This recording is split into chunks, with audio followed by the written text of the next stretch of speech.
Very good, team. Moving on, if now that I find a good agent, I know what I want, so where do I start? What do I need to do before I go see that house? Number one, you need to get a pre-approval. You need to know what your budget is, what you're working with, so that way you know what you can afford. Number two, find a good agent. Find a good agent that's willing to work with you, that works in the best of your interest. Number three, Jason, you want to take a shot at it? I think the first thing very important is they need to know how much they qualify for. Right. Because they don't want to go look for the house. Let's say, oh, I like that house. That's about 400,000, but they have only 200. So right. Where's the other 200?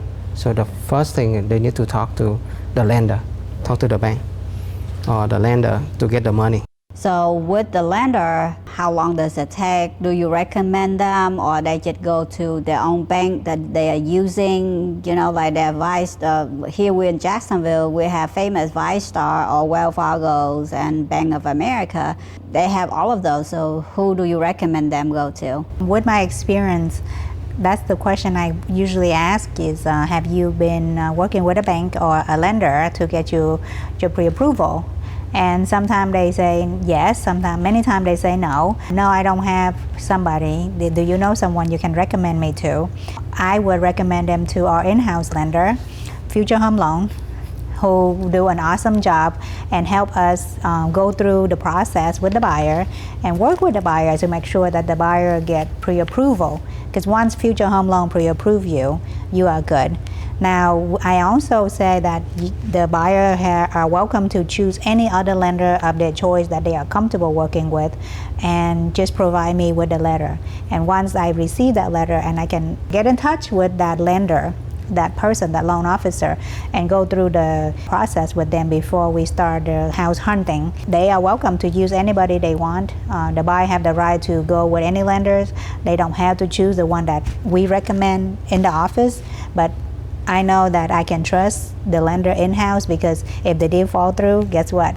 I can call and yell at the lender that I know, right? So she know when she work with us that if it's a no, it's a no. It's no harsh feeling. Bottom line is the buyer can pick any lenders, and typically they go with the one we recommend, because I can show them the success story of the buyers that have closed with Future Home Loan.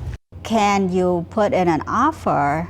Normally, from your experience, would the seller accept an offer without a pre-approval letter? I say, I just offer. If they accept, then I'll go run to my lender.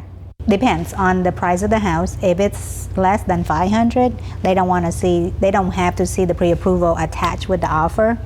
But if it's over 500, you may have to have that pre-approval before you can actually go see the house, because the seller said, I don't want to let anybody come into my house if they're not even pre-qualified yet. It helps to process the application faster if you already have the pre-approval letter. Continue from what Angie said earlier about finding a good lender, get a pre-approval from the lender, and then we find a good agent. Right? Go look at the houses. So what is next step in putting that offer? Now that we put in the offer, what is the next step that as a buyer that need to know? That you have negotiated contract already. Right. So we negotiate a contract to put in an offer. Home inspection. Okay. So what